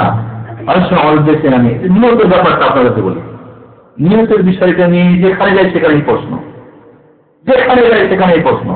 এত স্পষ্ট করে বলে দেওয়ার পরেও বলে না বুঝলাম না, আমি মানবো না, আমাদের বিশ্ব বুঝে বুঝে না। তাহলে কি রাসূলের কথা মেনে নেওয়া হলো? যারা এই ধরনের যুক্তি খেলা করে, খোলা যুক্তি দেখলে মানে প্রচলিত নিয়ম কানুনের অজুহাত দেখায়, অধিক্ষে কি দেখায়, বই দেখায়, সংখ্যা দেখায়, যেটা দলকে বুঝে আছে, বুঝতে হবে না এই দলের না, ওই দল এখন হতে পারে না। তাহলে নির্দ্বিধায় নিশ্চিন্তায় বিনা বিনা দ্বন্দ্বে বিনা ঝগড়ায় যখন শুনে আল্লাহ রাসূল বলেছেন তখনই সেটাকে গ্রহণ করে নেয়। এটা হলো তাদের 3 নম্বর গুণ। 4 নম্বর গুণটা হলো অত্যন্ত গুরুত্বপূর্ণ, আপনারা ভালো করে বোঝার চেষ্টা করবেন। কোরআন এবং হাদিসকে তারা ওইভাবে বুঝে যেভাবে সালাফে সালেহিনরা বুঝেছিলেন। কোরআন হাদিসের ব্যাখ্যা ওইভাবে প্রদান করেন যেইভাবে সাহাবায়ে কেরাম বুঝেছিলেন। আজকে পৃথিবীতে বহু তাফসীর রয়েছে, বহু মানুষের ব্যাখ্যা রয়েছে, সারা রয়েছে, যেটা আপন আপন মতের উপরে। আমি একটা বুঝলাম, একটা দল করে করলাম, আমি একটা তাফসীর লিখলাম নতুন করে।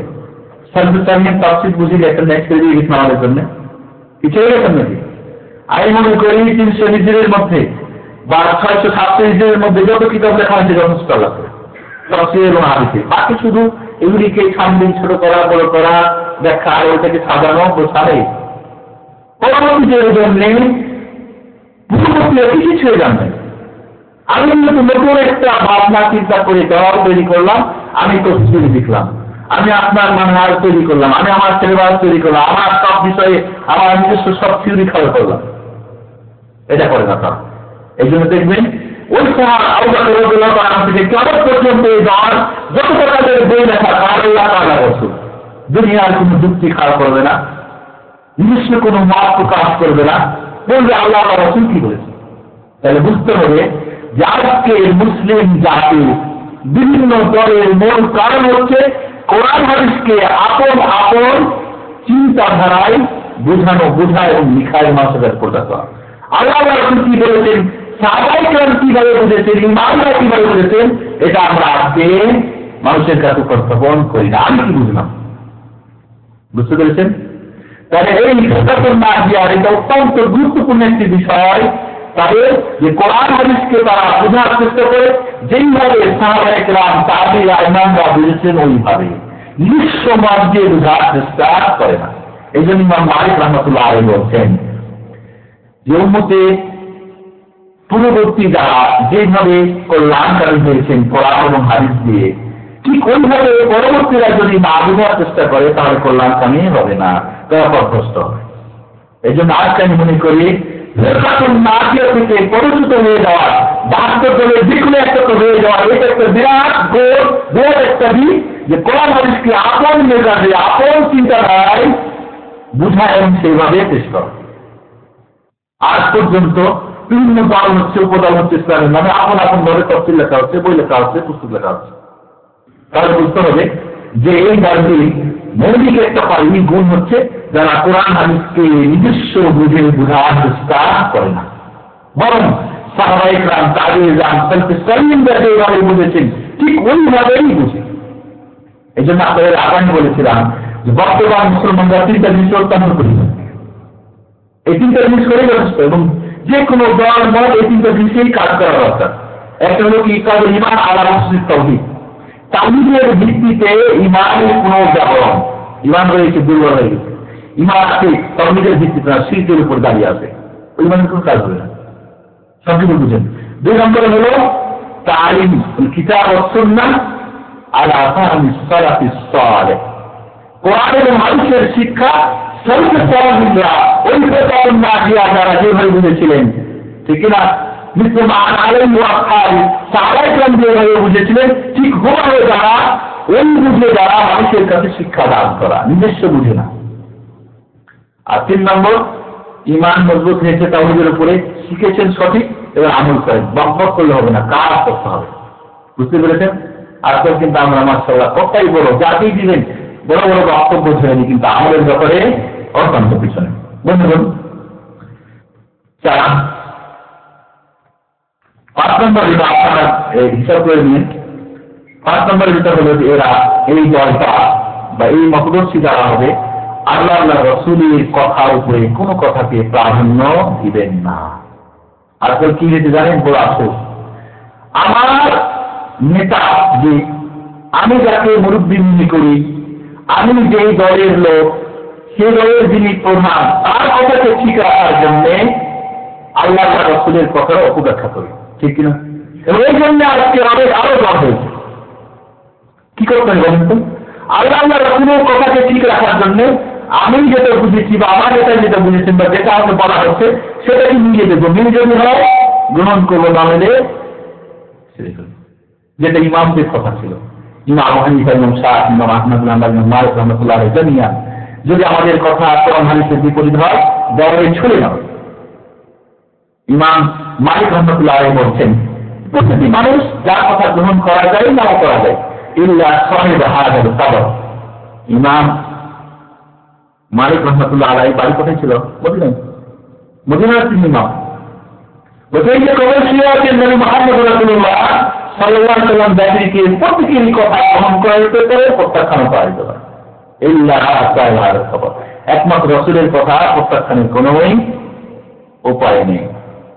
তাহলে যারা সর্বকালে কোরআন এবং হাদিসকে আল্লাহ রাসূলের কথাকে সবার কথার উপরে প্রাধান্য দান করেন, তারাই হচ্ছে ওই ফিরকাতুন নাজিয়া মুক্তিপ্রাপ্ত দল।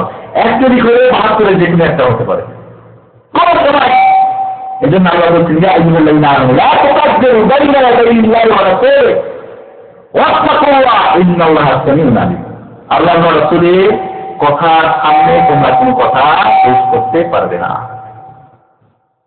রাসূল এখন বেঁচে নেই, আছেন? রাসূলের বাণী আমাদের কাছে উপস্থিত রয়েছে।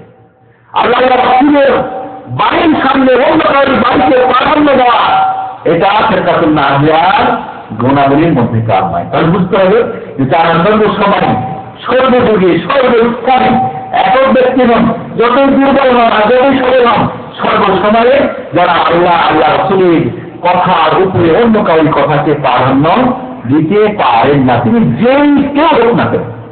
বলা হচ্ছে আল্লাহ রাসূল বলেছেন বলে আমার দুজন বুঝেন নাই, এরা কি চেষ্টা না দেওয়ার লোক হবে? চিন্তা করেন আপনারা। এরপরে যেটা আসেন, এই জন্যে হযরত আব্দুল্লাহ ইবনে আব্বাস বা আব্দুল্লাহ ইবনে মাসউদ তাদের একটা কথা উক্তি আপনাদের কাছে উল্লেখ করতে চাই। আমার ভয় হয় যে তোমরা হারাত হয়ে যাবে। কে বলছেন? সাহাবীদের যুগে। এখন না, মানুষের মেজাজ হলো যে বড়দের উক্তি পেশ করা। তখনই এটা প্রমাণ দেখে। আব্দুল্লাহ আব্বাস রাদিয়াল্লাহু আনহু বলছেন যে আমি ভয় হয় যে তোমরা হারাত হয়ে যাবে। আপনারা কারা রাসূলুল্লাহ সাল্লাল্লাহু আলাইহি ওয়াসাল্লাম ওয়াতাকু ওয়া হুম ইয়াকুলুনা ক্বালা আবু বকর ইবনে উমর। ইমাম আহমদ বিন হাম্বল সুইসানে এটা বর্ণনা করেছেন। আব্দুল্লাহ আব্বাস বলতে ভয় হয় যে তোমরা হারাত হয়ে যাবে। তারা হারাত হয়ে যাবে কারণ যাদেরকে আমি বলি যে আল্লাহ রাসূল বলেছেন, আল্লাহ বলেছেন, আর তারা বলে আবু বকর বলেছেন, ওমর বলেছেন। আল্লাহ এখন না, এটা সেই যুগেই মানুষ ছিল যারা ওদের কি বলো কোন আপনি আমি বিভাগ আবু বকর নামটা রয়েছে, ওমর নামটা রয়েছে, সেই যুগের মানুষের নেতা এটা, কিন্তু দেখেছি না মানুষ বলবে কি করে মানুষের নেতা মানুষের তাদের সেটা বলবে, সেটা ঠিক হতে পারে না। তাহলে বলে রাখতে হবে যে আল্লাহ রাসূলের বাণীর উপরে অন্য কারোর বাণীকে প্রাধান্য যারা দেয় না তারা এটা চেতন না, যে সে এক ব্যক্তি হলেও সে। আপনি দলখোঁজ করবেন কোথায় বড় দলটা ওটাই মনে না, আপনি সব যদি ওই ছেলেরা আপনি নিজেই তৈরি হতে পারেন, আপনি সে যাবেন। আপনি খোঁজ করবেন না যে বিরাট বড় মনে আমাকে যে অংশগ্রহণ করতে হবে। এরপরে জানলো যে সর্বসময়ে তারা দাওয়াত যখন প্রদান করে মানুষের কাছে, তখন তাওহীদের কথা সর্ব আগে পেশ করে। আজকাল বলা হয় আমি তাওহীদ যদি শুরু করা যায় তাহলে মানুষ একত্রিত হবে না, কারণ একজন যখন বিশ্বাস করে, কেউ আশারিয়া, কেউ মুতাজিলা, কেউ শিয়া, কেউ এটা, কেউ ওটা, বিভিন্ন মতভেদ। কেউ বলে কবরে সিজদা করা যাবে, কেউ বলে চলবে না, কেউ বলে কোরআন পড়ে সব পড়বে, কেউ পড়বে না। এবং আকাইদের মাতারা যেগুলি, এগুলি মাত্রা নিয়ে বেশি আর্থিক কাজটা নিতে পারবে না। কি করো? নাম করো, রোজা করো, আরাম করো, এটা করো, ওটা করো, আগে ভালো চরিত্র তৈরি করো না। এই জাতির কাজ হচ্ছে এরা সর্বসময় যখনই কোনো দাওয়াত করার কাছে পৌঁছায় সর্বপ্রথম কথা লা ইলাহা ইল্লাল্লাহ করতে হবে। লা ইলাহা ইল্লাল্লাহ বলো। বিশ্বাস করবেন না, গত 2 সপ্তাহ আগে কয়েকটি আমার একটা প্রোগ্রাম ছিল লা ইলাহা ইল্লাল্লাহ অর্থ এবং শর্ত। আল্লাহর বান্দা একজন দিলাম না, লা ইলাহা ইল্লাল্লাহ অর্থ জানে। ইলাহা মানে হুকুমদাতা, রুজিক দাতা, কর্মহস্তের মালিক ইত্যাদি এগুলি অর্থ বলে। আমি বললাম এই জন্য শিরক দুনিয়ায় বেশি করে ছেয়ে গেছে, যারা ইলার অর্থ জানে না পর্যন্ত। আর সাধারণ মানুষকে কি বলবেন? বড় বড় যারা আমাদের তারা এই অর্থ করেছেন। ইলার অর্থ হুকুমদাতা হতে পারে না, ইলার অর্থ খালে ফেরাতে হতে পারে না। এটা তন্দিকে হরিয়ার কথা। আর এটা হচ্ছে তাই মহিলা যারা তন্দি মহিলা অনুসার মধ্যে গড়া খিচুড়ি মানুষকে বুঝিয়েছেন, তাদের কারণে মনে করি তাদের কারণের মধ্যে একটা কারণ শিরকের প্লাবন হয়ে যাওয়া। তারা বুঝতে পারে আনন্দজন যে তাওহীদের দাবিকে যারা সর্বপ্রথম সর্বস্তরে সর্বসময় স্থানকার পত্র বেড়ে না।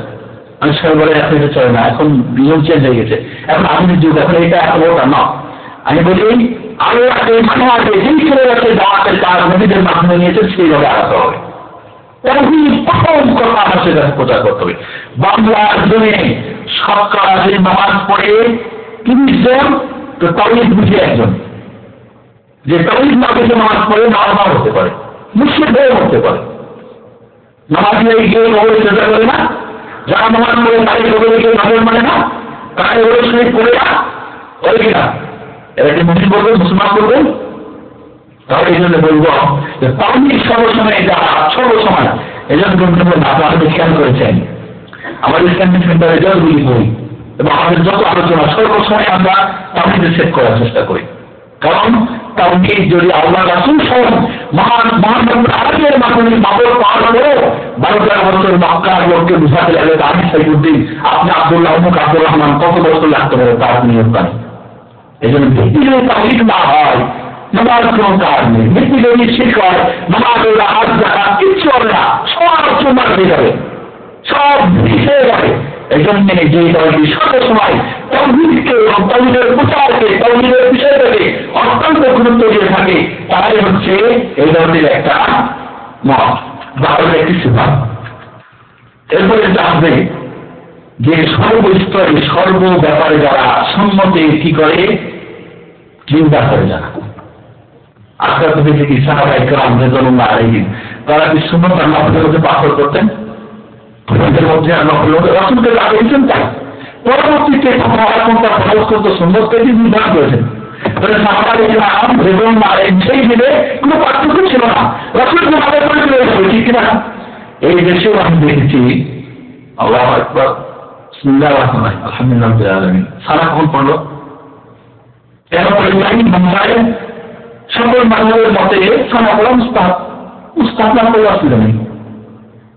সাহাবায়ে কেরামের মধ্যে অনেক কথা জিজ্ঞেস করে আমাদের যিনি দেখেন যেটা মুস্তাহাব পড়া হলো ছেড়ে পার্থক্য করেছেন, কোনো পার্থক্য করতেন না। তারা সেই জন্য পার্থক্য না হতো আজকে যা পার্থক্য করে তারা সেটা তো না দিয়ে দাবি করা আমাদের ব্যাপারে হুকুমের পার্থক্য করেন, এটা মুস্তাহাব সুন্নাত যেন না করবেন মানুষ ছিল, কিন্তু আমলে এটা করবেন না, অন্যরা করবেন না, ওটা ছেড়ে দিচ্ছেন, ওটা হলো মুস্তাহাব, আজ করার অসুবিধা নেই না। যে ব্যক্তি যারা যেই ব্যক্তি ধর্ম আপনার বলছেন, যে ব্যক্তি বলবো আপনাদেরকে যেহেতু একজনও না হতে পারে, যেই ব্যক্তি তার সর্ব আমলে রাসূল সাল্লাল্লাহু আলাইহি ওয়াসাল্লামের সুন্নতকে চিন্তা করতে চায়, সর্ব বিষয়ে সর্ব ব্যাপারে তার ব্যক্তিগত জীবন থেকে নিয়ে যত জীবন হতে পারে, তার আপনার অর্থনীতি থেকে সমাজনীতি রাজনীতি যত কিছু বিষয় হতে পারে, যার বুঝে যত তিনি বলেছেন, যত ভাস্করণ পেয়েছেন, সর্ব বিষয়ে যে বলে না এটা ছোট আর এটা বলে এটা আগে আর পিছিয়ে না পেয়েছেন বুঝেছেন আমল করতে হবে, এই দলে হলো এটা একরকম।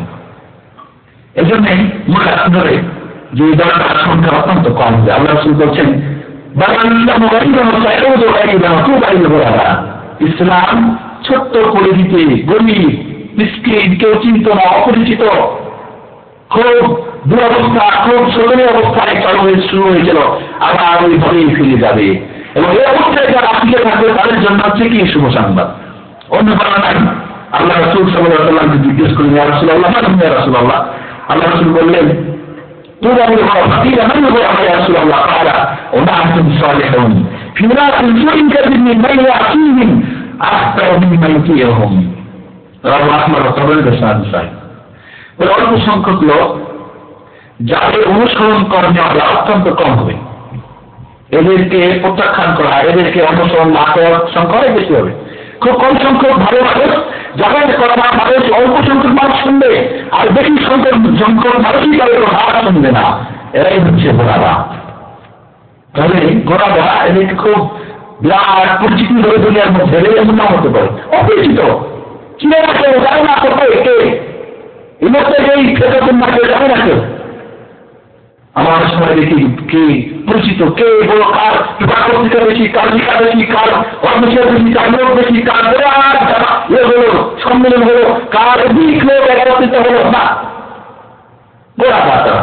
তাহলে মনে রাখতে হবে যারা সুন্নতের সর্বস্তরে সর্বদিক অভিমানে যারা চিন্তা করে সুন্নতকে, তারা এদের কারণ সাহাবায়ে কেরাম যেটাই দেখতেন সেটাই করতেন, ঠিক না? ছোট বড় পার্থক্য করতেন না, আমার বন্ধুর পার্থক্য করতেন না, জরুরি আর গাজরি মোস্তাহাব হজের মধ্যে পার্থক্য করতেন না। কাজে যারা যে ব্যক্তি এইভাবে তার দিনের ব্যাপারটাকে বুঝবেন, তিনি কাতন নাজিয়া ব্যক্তি। এরপর যেটা হচ্ছে যে তারা কোনো ব্যক্তি আল্লাহর আল্লাহ রাসূল ছাড়া কোনো ব্যক্তির কথা নিয়ে তারা তাআসসুব করে না, না আমার ইমামের কথাই ঠিক, না আমার হুজুরের কথাই ঠিক, না আমার মতেই ঠিক না, আল্লাহ রাসূলের কথা নিয়ে শুধু তারা কি করে একদিনই করে না, এটা ঠিক আর করে কোনো চলে না। কিন্তু কোনো ব্যক্তির কথাকে, কারণ আল্লাহ আল্লাহ রাসূল আল্লাহ এবং রাসূল সাল্লাল্লাহু আলাইহি ওয়াসাল্লাম আল্লাহ রাসূল শুধু মাসুম, তিনি ভুলে উঠছে, ঠিক না? বাকি আবু বকর থেকে নিয়ে রাদিয়াল্লাহু তাআলা এলা ইয়াউমিল কিয়ামা কত মাসুম ছিল, ভুলে উঠছে কেউ না, ঠিক না? এই জন্যই আমরা বলি গেছে আমার বলতে আমার কথা বাদে কোনো রেসপন্স। এটাই হচ্ছে তারা নিজেদেরকে বিশ্বাস করতেন যাদের ভুল হয়, আর আমরা বিশ্বাস করি না আমরা ভুল করেন নাই। কি ঠিক না? আলোচনা তো আমাদের সামনে না, আমার দেখি আমার ইমাম যা বলছেন তাই ঠিক, আমার মাহমদ যা বলছেন তাই ঠিক, আমার দল যা বলে নেবেই ঠিক, অন্যটা ঠিক না। আজকে কাদা সরাসরি মুসলমানদের ধ্বংস করেছে। বরং যে যেখানে আছেন সত্যকে জানি আমল করার চেষ্টা করেন, নিজের তরফেই একদমই করে থাকার চেষ্টা করার ঠিক নাই। তো এই ধরনের মহৎ একটি গুণ হল যে যারা আল্লাহ রসুলের কথাকে অন্য কোনো কথা নিয়ে বাড়াবাড়ি তাড়াহুড়া করার চেষ্টা করেন। বন্ধুগণ, কথা বলে যাবে আপনাদেরকে বলবো যে তাহলে ইমাম মালিক রহমতুল্লাহ আলাইহি কথা আবার উল্লেখ করে দিই,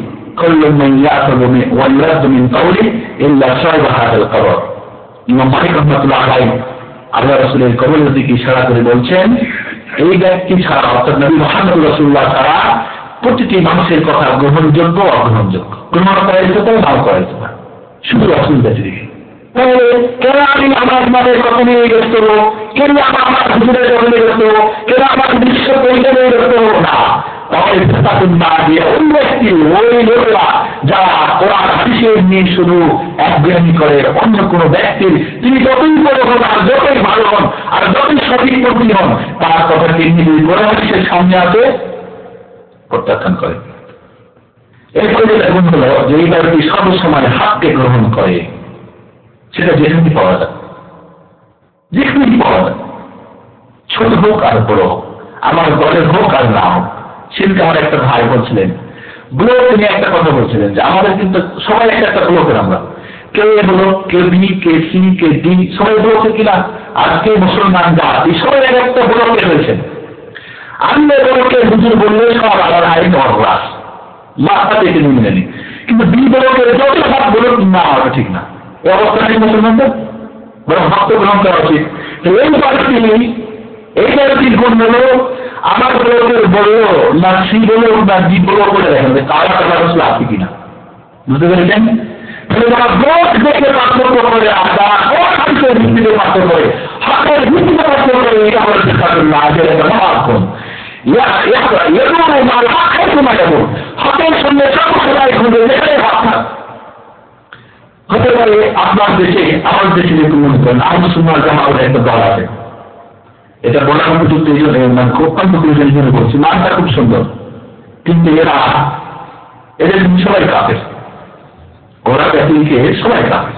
এই দলটা থেকে আপনাদেরকে হুঁশিয়ার করে দিতে চাই, এই দলের মধ্যেও যদি একটা হক থাকে সেটা গ্রহণ করবো, ঠিক না? কোনো কাফের মধ্যে যদি হক থাকে সেটা আমরা গ্রহণ করবো। আর ইংলিশ থেকে যদি শিক্ষা পাওয়া যায় তাহলে আপনার দুশ্মনী জান নিতে পারবো না, কেন? সেটা আমার মুসলমান বাইরে যাবে। হযরত আবু বকর রাদিয়াল্লাহু আনহু কারা রাসূল সরকার আমাদের মুসলিমিন কি বলে এটাকে মুসলমানদের যেটা আপনার বাইতুল মাল, এটা হেফাজত করার জন্য রাত্রে পাহারা দেওয়ার জন্য রেখেছে। প্রথম দিন শয়তান ধোঁকা দিয়ে চলে গেছে, সংক্ষিপ্ত বলছে আমাদের হাদিস আছে। দ্বিতীয় দিন ধরে চলে না করে আমি ছাড়বো না, মানুষের রূপ ধরেছে, বলে দেয় দেখেন আপনার আমি একটা এমন জিনিস শিখাই দিব যে এটা করলে আর আমি এখানে আসতে পারবো না। বলে কি? বলে আপনি যখন থাকবেন ঘুমাতে যাবেন বাই করবেন তখন আয়তাল কুরসি পড়ে যাবেন, আমি আর এখানে আসতে পারবো না। আল্লাহ রাসূলকে আবু বকর রাদিয়াল্লাহু আনহু উল্লেখ করেন, বলে ওটা ইবলিস শয়তান। বলেন না কিন্তু না ইবলিস গ্রহণ করে না, বলেন তাহলে হক যেখানে থাক না কেন, আমার ওই হোক আর অন্য বলে হোক, আমার বুঝে মিলেও কাল না হোক, যদি হক হয় তাহলে গ্রহণ করতেই হবে। আমি বুঝি আর না বুঝি, আমার দেশের বুঝে বুঝে না বুঝে, আমার কিভাবে আসে না আছে, আমার বলে আসে না আছে, আমার বুঝে ওরা বুঝে না বুঝে, এটা নিয়ে কোনো কথা নেই। হক যদি আপনাকে বিবেক দিয়ে মহানবুল আলামিন বিবেক দিয়ে বিবেচনা করা, আর কি বুঝি? মাশাআল্লাহ, দুনিয়ার উপরে খুব ভালো বুঝে। 500 রিয়ালের চাকরি বাদ দিয়ে 400 রিয়ালের চাকরি আসছেন নাকি? কোন পাগল আসছেন? তো দুনিয়াতে এত বুঝেন, আর দিনের ব্যাপারে আমরা কি বলি, আমরা তো মূর্খ মানুষ, হুজুর না, দিনের তা আরো বেশি করে আপনাকে বোঝার চেষ্টা করতে হবে। এটা আপনার সর্বপ্রকার ব্রেনকে এখানে সর্বপ্রকার মাধ্যমকে এখানে আপনি খারাপ হবে।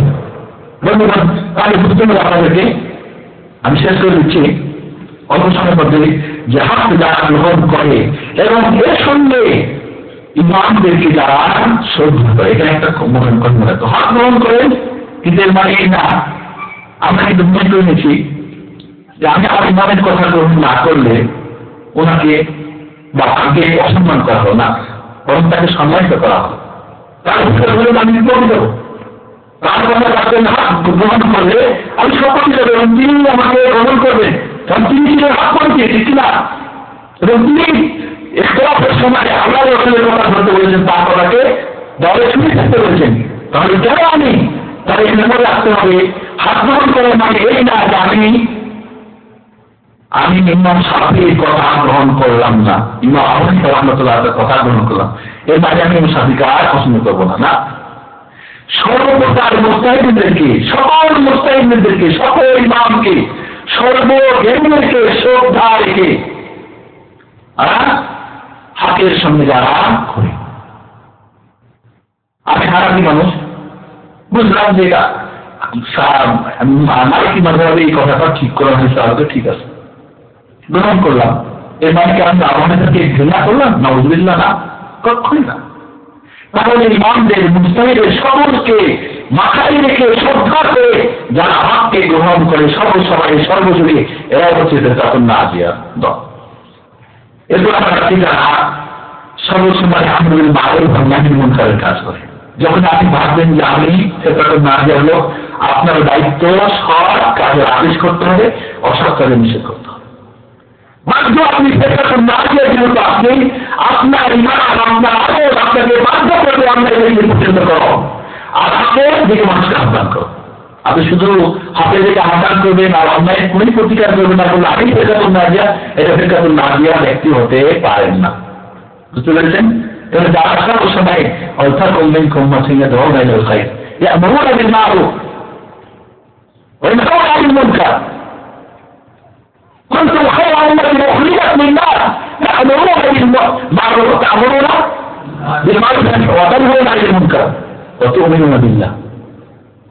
তাহলে এরা মান রা'a মিনকুম মুনকারান মান জিতু না, বুঝুন সাহেব, দেখা যায় কি মান মান হুজুর, যাদের আপনি যারা আছেন মান মনসুবার দিকে হতো মানরা দেখবে, রা অন্তর দিয়ে দেখা হতে পারে, চোখ দিয়ে দেখা হতে পারে। আমি এখানে বসেই জানছি ওইখানে একটা কি হচ্ছে, যাত্রা গান হচ্ছে, বলবেন আমি তো দেখি নাই, আল্লাহ শুধু বলছেন দেখলে তারপরে, আমি এখানে ঘরে বসে দেখলাম না, মসজিদে বসে আমি তো দেখি নাই বাবা।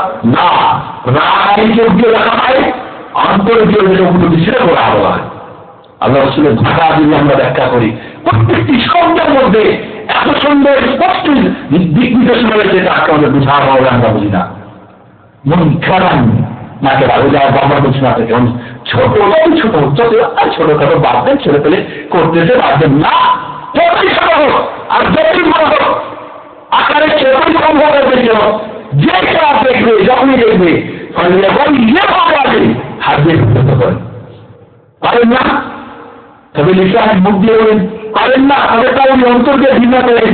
যদি আপনার অন্তর ঘৃণা না করে তাহলে বুঝতে হবে ইমান অন্তর থেকে চলে গেছে, ইমান নাই।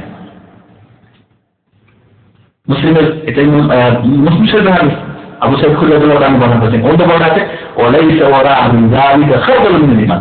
যদি অন্তরে ঘৃণা না করতে পারে, বুঝে রাখতে পিছন খোলা সহ্য পরিমাণের নাম নেই, অর্থাৎ বেঈমান সে। আল্লাহু আকবার। আর অন্যায় দেখি যাদের আমরা পছন্দ করি না, বন্ধুও ঘৃণা করি না, তাহলে আমাদের ঈমান কত দুর্বল, এটা আজকে আমাদের ভাবার প্রয়োজন রয়েছে। এরপরে যেটা গুণ হচ্ছে এইভাবে যে সর্বশ্রেণীর সর্বপ্রকার মানুষকে বাদ করে। আমি আর এই বড় লোককেই শুধু ডাকবো তা না, এ ডাকবো যেখানে এরকম পাবো। বুঝতে পেরেছেন? সাহাবায়ে কি ভাগ করতেন নাকি? ওই হাদিসে আপনার সব মিলা করবে, এমনি তো ওখান থেকে সব কি করা হতো না। সাহাবায়ে মসজিদে যাওয়ার জন্য ভাগ ছিল, যেটা আবু বকরের গুরু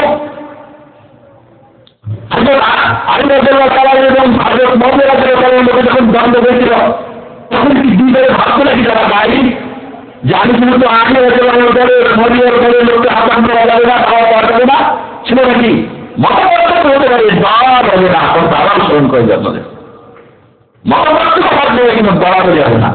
তারপরে যারা সর্বসময়ে সর্বস্তরে সর্বশ্রেণীর সর্ববর্গের মানুষকে দিনের পথে আহ্বান করে, যাদের দাওয়াত শামিল পরিপূর্ণতা, দিনের সব পরিপূর্ণ দ্বারা দাওয়াত করে। একবারে ব্যক্তিগত জীবন থেকে নিয়ে পারিবারিক, সামাজিক, রাষ্ট্রীয়, অর্থনৈতিক, সমাজনীতি, আপনার আপনার কি বলে যখন ইতিহাস দিক উদ্ভাবন হতে পারে সর্বদিকের দিকে পুরো মানুষকে আহ্বান করে। তবে একটা ধারা রয়েছে, প্রথমে আমার বললেন তা না, প্রথমে তাওহীদ, এর আগে বলেছি, আর ধীরে ধীরে সব মানুষের কাছে উপস্থাপন করবে। একটা সাইডেই শুধু ঘুরবে না, সর্বদিকে দিনের যেরকম দুই দিক থেকে পরিপূর্ণ, কি সর্বদিনের পরিপূর্ণ দাওয়াত, আর একটা হলো পরিপূর্ণ সবার কাছে দেওয়া। আমি শুধু আমার লোকের কাছে যাবো, আমার কিন্তু বলবো না, জানি যে উনি আমার লোকের না, তো বলবো আসেন, আমি জানি উনি আমাকে তোর কাছে যাবো। তাহলে বুঝতে হবে এইবার একটি কোন দাওয়াতের ব্যাপারে সর্বশেষ মানুষের কাছে দাওয়াত পৌঁছায় এবং দিনের পরিপূর্ণ মানুষের কাছে দাওয়াত পৌঁছায়। তবে একসঙ্গে তার হবে না, ঠিক না? ধীরে ধীরে তার নিয়ম পদ্ধতিতে আগাতে হবে। এরপরে বললাম এইবার ছোট্ট আমি বলবো একটা হলো যে তারা বিশেষ করে তারা সর্বপ্রকার বেদাত থেকে মানুষকে হুঁশিয়ারি করে দেয়। বেদাতের কথা বললে তো আজকাল আমাদের মাথা খারাপ হয়ে যায়। এই সৌদি আরব আমাদের ব্যাপারে বলে ওহাবি হয়ে গেছে বেটারা, খালি বেদাত আর বেদাত। আমি অবশ্য ব্যক্তিগতভাবে বেদাত কথা খুব কম ব্যবহার করার চেষ্টা করি, কারণ এই মানুষ একটা প্রতিক্রিয়া সিস্টেম গ্রহণ করতে চাই না, ওটা একটা হিকমত। কিন্তু যে বেদাত বলছেন তোমাদের মধ্যে আর বেঁচে থাকবে, দেখবে বিভিন্ন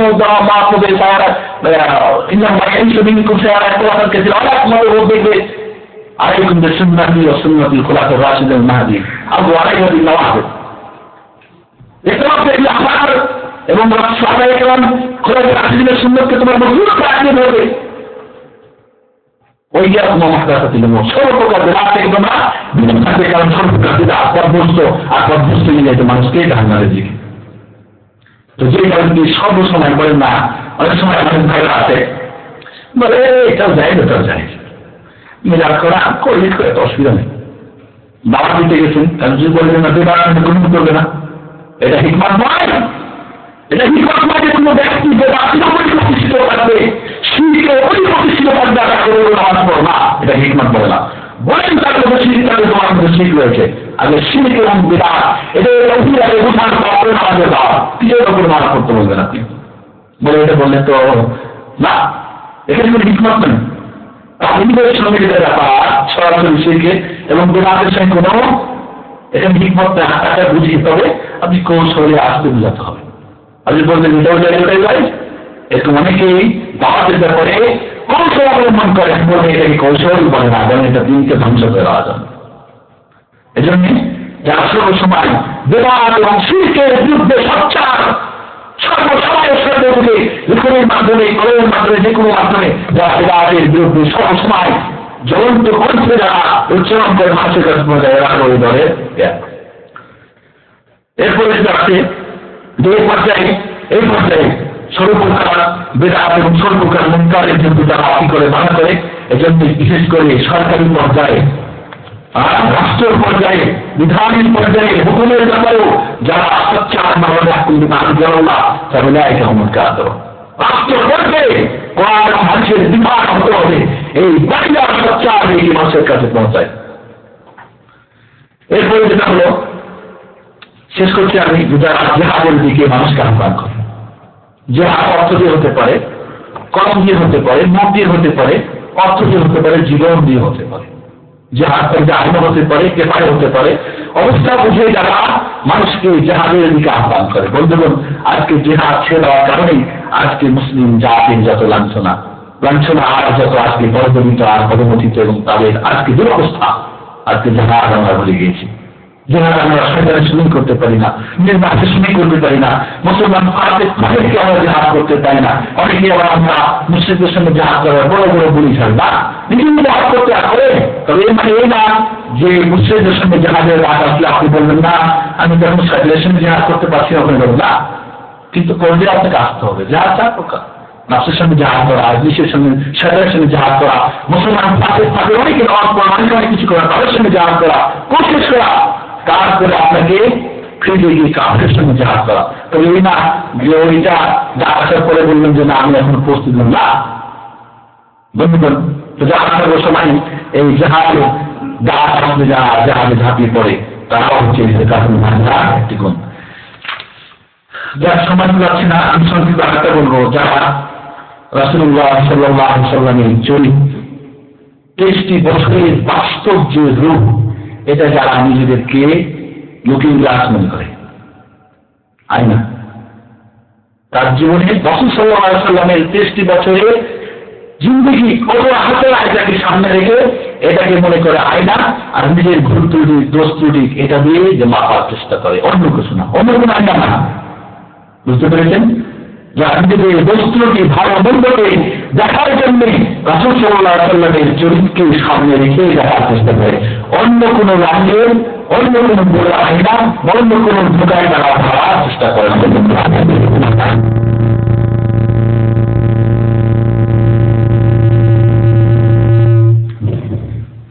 যাই হোক, সংক্ষিপ্তভাবে আমরা আরো কিছু আলোচনা ছিল, আমরা অধিকার 8 বছর না হয়ে বিশেষ করে সবচেয়ে বড় একটা লাভ যেটা আমার পয়েন্ট ছিল, যে যারা কাউকে ফাঁস এবং ফাঁসেক এবং কাফের সহজেই বলে না,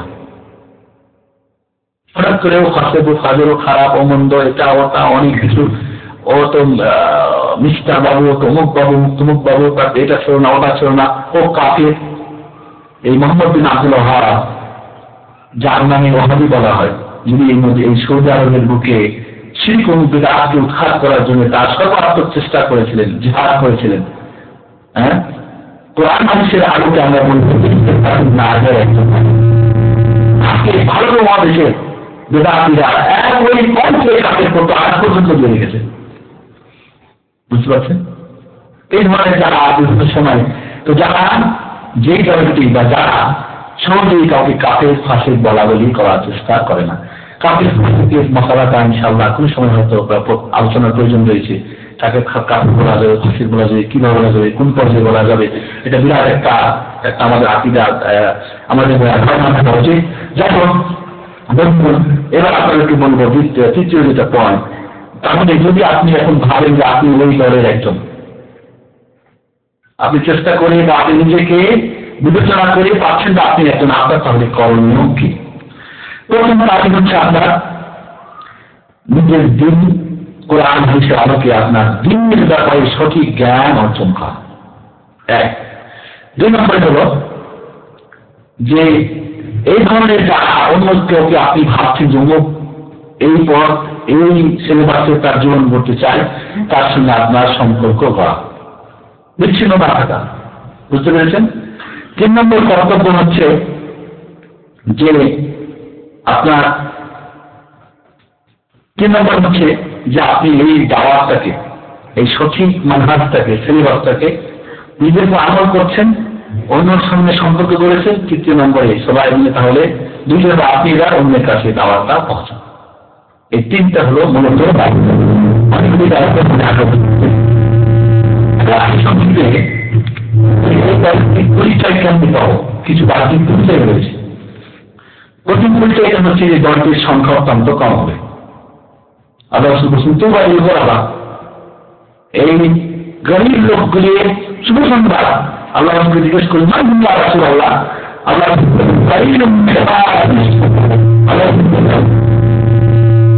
আল্লাহ রাসূল সাল্লাল্লাহু আলাইহি ওয়াসাল্লাম বললেন যে তার অল্প সংখ্যক মানুষ নেককার, যাদেরকে কম সংখ্যক মানুষ অনুসরণ করবে তাদের কথা শুনবে এবং বেশি সংখ্যক মানুষ তাদের প্রত্যাখ্যান করবে। তাহলে এই দলটির সংখ্যা অত্যন্ত কম। এই দলটির নাম নিয়ে অবশ্য মহাদেশিনদের থেকে আমরা কিছু পরিচয় পাই।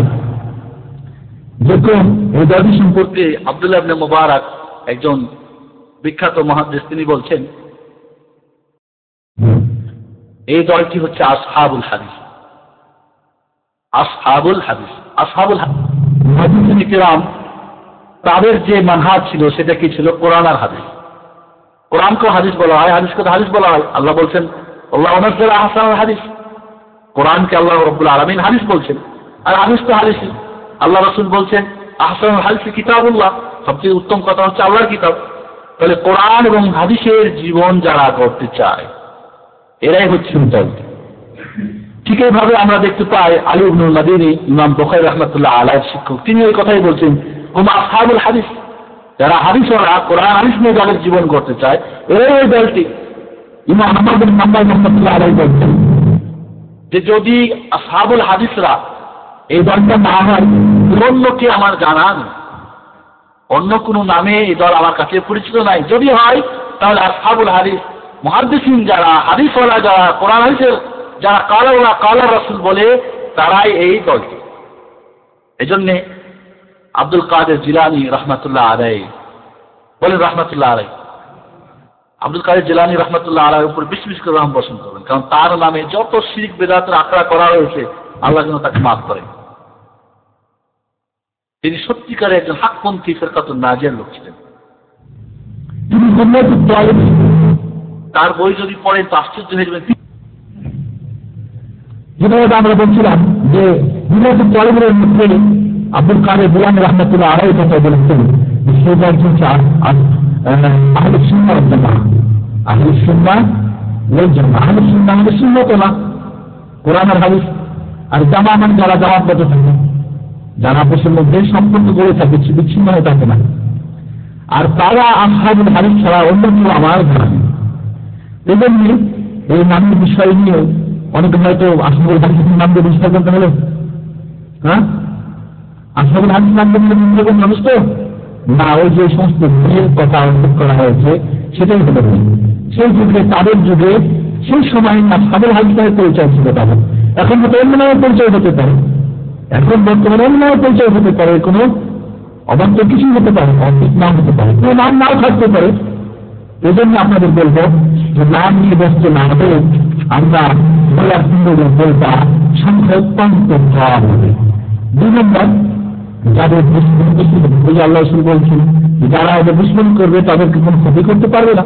আর এটা শুনলেন নবী রাসূলদের বেশিরভাগ মানুষই কি করেছে, বিরোধিতা করেছে। وكذا جعلنا لكل نبي عدوا الشياطين الانس والجن يوحي بعضهم الى بعض زخرفا القول غرورا। এটা নিয়ে নবী রাসূলদের বেশিরভাগ জিন এবং ইনসানের মধ্যে দুশমন তৈরি হবে, তাদের বিরোধিতা করার চেষ্টা করবে। তো 2 নম্বর হলো পরিচয় হলো এই দলটার দুশমন পৃথিবীতে বেশি হবে, এদেরকে বেশি করে কাফের বলবে, সব জায়গায় কাফের করা হবে। বুঝতে পেরেছেন? তাহলে আমরা আজকের মতো এখানেই আলোচনা শেষ করতে চাই এবং বলতে চাই, বন্ধুগণ, আসুন আল্লাহ রাব্বুল আলামিন আমাদেরকে হকপন্থী হওয়ার তৌফিক দান করেন, আমাদেরকে ফিরকাতুন নাজিয়ার দলভুক্ত হওয়ার তৌফিক দান করেন। আল্লাহ রাব্বুল আলামিন আমাদেরকে এই দুনিয়ার বিভিন্ন মত ও পথ এর ধোঁকা থেকে যেন আমাদেরকে হেফাজত করেন, আল্লাহুম্মা আমিন। আল্লাহ রাব্বুল আলামিন আমাদেরকে সেই মুক্তিপ্রাপ্ত দল ফিরকা তায়েফা মানসুরা বা ফিরকাতুন নাজিয়া বা সাহায্যপ্রাপ্ত দল ফিরকাতুন তায়েফা মানসুরা, সেই দলের যেন আমাদেরকে অন্তর্ভুক্ত রব্বুল আলামিন করেন।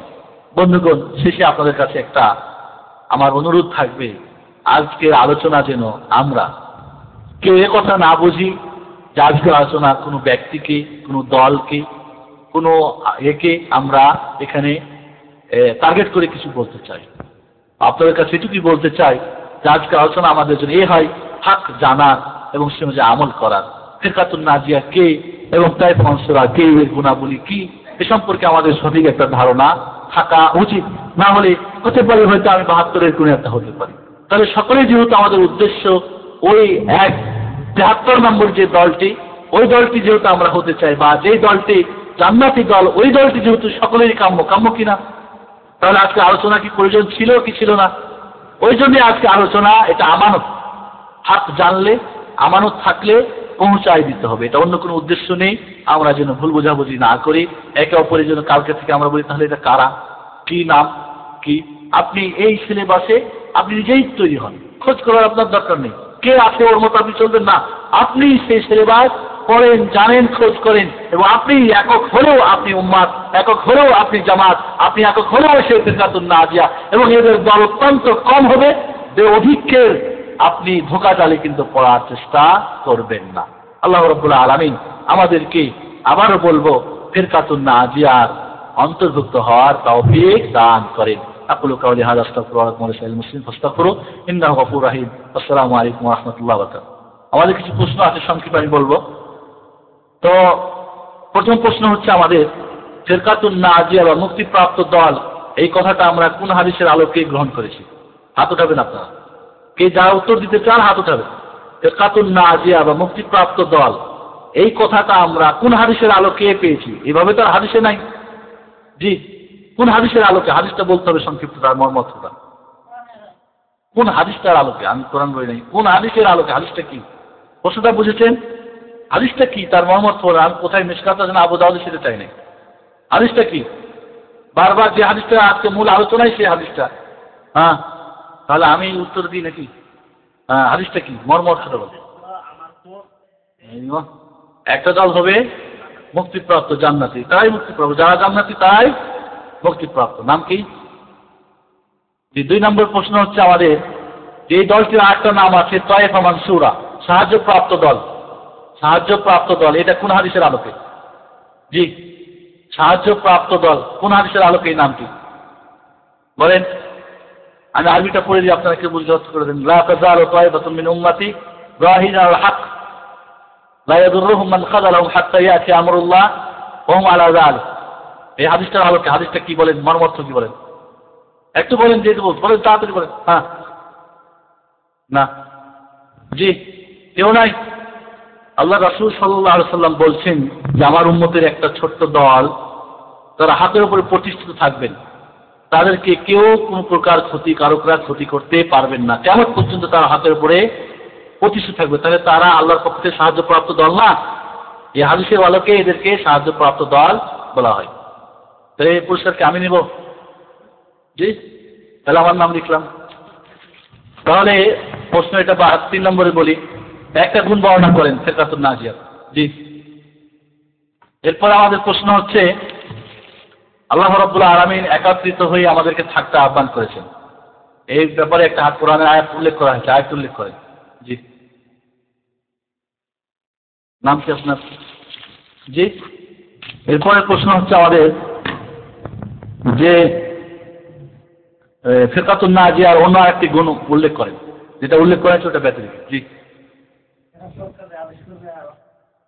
হ্যাঁ, কোথায় করবে? সর্ব অবস্থায়। জি, নাম কি? মেকানিক্স মানুষ নাকি? এরপরে হচ্ছে আমাদের প্রশ্ন যে ফিরকাতুন নাজিয়ার করণীয় দায়িত্ব সম্পর্কে একটি দায়িত্ব উল্লেখ করেন। আমরুল মারুফ নাহিয়ুল মুনকার। না, আমি 3টা দায়িত্ব উল্লেখ করেছি। আমি যে 3টা উল্লেখ করেছি তার মধ্যে হতে হবে। জ্ঞান অর্জন করবে। জি, নাম কি ভাই? মাফ করে, আমি তাড়াতাড়ি করছি। এরপরে প্রশ্নটি হচ্ছে আমাদের যে এই দলটির পরিচয়, এই দলটি কিভাবে জানবো, এর পরিচয় কিভাবে পাবো, এই বিষয়ে একটি দিক উল্লেখ করুন। জি, কিভাবে জানবো যে এই দলটি ফিরকাতুন নাজিয়া? খালাস, আপনি বলছেন। না না না, জি, কেউ দিতে পারবেন? জি, এদের কিভাবে জানবো যে এই দলটি? বাহ্যিক একটা গুণ আছে, কিভাবে বুঝবো যে দলটি? হ্যাঁ, না না, হলো না। এদের সংখ্যা হবে কম, এদের সংখ্যা হবে কম। আর একটা গুণের কথা বলছি। হ্যাঁ, ওটা কি পারবেন বলেন? হ্যাঁ, আর একটা গুণের কথা বলছি, গুণটা কি? শত্রু বেশি। না, আপনি একবার অংশগ্রহণ করতে হবে না। জি জি, আপনার নাম ভাই? আব্দুল। এরপরে আমাদের প্রশ্ন হলো, প্রশ্নটা অত্যন্ত সহজ, তবে আপনার কেউ উত্তর দেওয়ার চেষ্টা করবেন না। আমি যাকে বলবো তাকে। আজকের আলোচ্য বিষয়বস্তু কি ছিল? জি, আল ফিরকাতুন নাজিয়া, যার অর্থ আল ফিরকাতুন নাজিয়ার অর্থ কি? বলবেন না, বলবেন না, না না, এইভাবে উত্তর দেবেন না ভাই। আপনারা শিক্ষিত মানুষ, এইভাবে উত্তর দিলে তো আমাদের সবাই পণ্ড করে ফেলবেন। যে আপনার নাম কি?